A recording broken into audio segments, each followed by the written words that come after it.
Hey everyone, welcome to a bit of a story time with Lunar. Here's why I don't play my favourite subclass anymore. Since I started in Destiny, back in D1, Hunter was my first choice. Admittedly, it was not due to the class itself, it was due to the Hunter Vanguard. You see, back just before D1 came out, and we were hearing all about the game, I noticed a familiar voice. A voice from an actor who I have enjoyed for a really long time, Nathan Fillion. He was in Firefly, Castle, and then I saw him in Destiny. That was one of the reasons I originally went towards Destiny as a game. So I became a hunter because I thought it would. I I thought the choice would matter more and have more interactions with the Hunter Vanguard, but I guess that was a bit naive. Ikora and Zavala were cool, but it was Cade 6 for me. And I've mained Hunter since then. Up until Season of Rivals, I hadn't really tried out Warlock or Titan. I just didn't really have time, to be honest. Work, family, all prevented me from getting my other two characters off the ground. I dabbled, sure, but that was just finishing the base campaign, and beyond that, not really much. I took a break, 2 years from Destiny after that. The Curse of Osiris DLC I didn't like it, so I took a break. Then lockdown came, back in Season of Arrivals. So I jumped back into Destiny 2, heard it had become a better game, and decided to give it a try. I think I played about 2,000 hours in the 6 months after that. This allowed me to get my two other characters up to speed. Played a lot more Titan and Warlock. Hated the Warlock jump. Titans go and smash all over the place. It was great. It took a while, for sure, but I got them both all set up just before Beyond Light came out. Then it was time for the world's first raid race. Well, the launch day. Raid clear, I suppose, is a better way to put it. I always watched them, tuned into my favourite streamers, Sweat, Clyde, and if I didn't catch one of them, I'd watch them later in the day. Anyways, I got a team together and I jumped in with my hunter. Bright-eyed, bushy-tailed, and ready to screw up the Fallen. That was the plan, at least. Now, I don't know if you guys know this, but day one clears are fucking hard.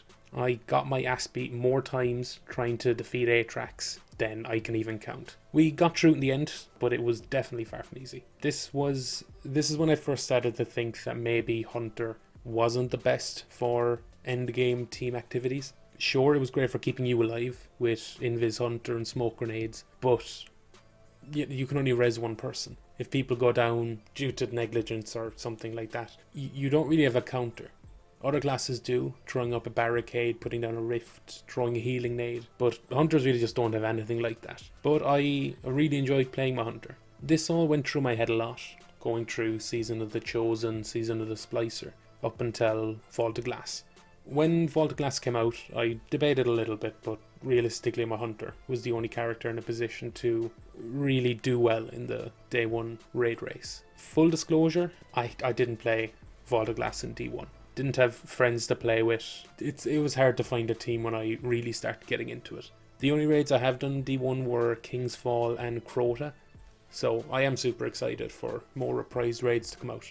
Anyway, day one, Fall to Glass was really fun. I was with a new clan from the one I did Deepstone Crypt with, and we melded super well. It took us about 4 or 5 hours to get to the final encounter, Atheon, but then we hit a brick wall. Staying alive as a fire team was starting to come up again as an issue. Our team comp certainly didn't help. We had 2 Warlocks, a Titan, and 3 Hunters.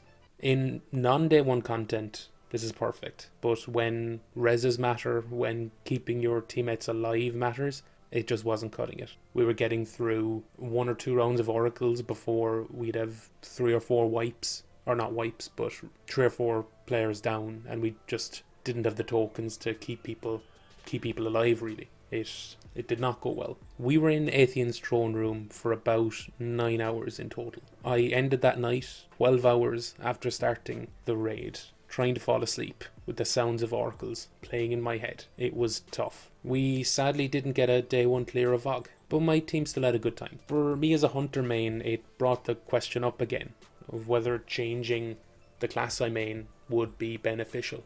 You see, in higher level content, just pure survivability is paramount. Being able to keep both yourself and your teammates alive can be the difference between a wipe and killing Atheon after 30 attempts. It really does come down to it. It was a toss-up who I would choose, but in the end I decided on Warlock, the both best and worst class in Destiny 2. I've slowly glided to my death more times than I can count, and the ability to shoot particle beams at guardians and bosses as a Warlock was just insane. It really does build into that power fantasy that Bungie always talk about, of just being super awesome badass, that I think is really captured by the Warlock a lot more than Hunter and Titan, at least in my opinion. Warlock really is an all-round character. If you need heals, throw a grenade at your allies. If you need a nuke, hurl a black hole that slowly glides towards your enemies, and so much more just utility in between.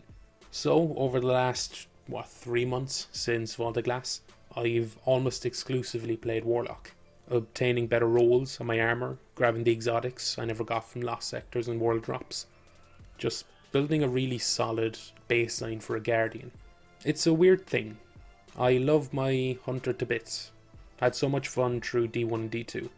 Jumping between the hive ships in King's Fall and falling repeatedly, pulling off just cool multi-kills with Golden Gun in the Crucible, and best of all, not slowly falling to my death every time my feet go off of a ledge. It really was great on Hunter.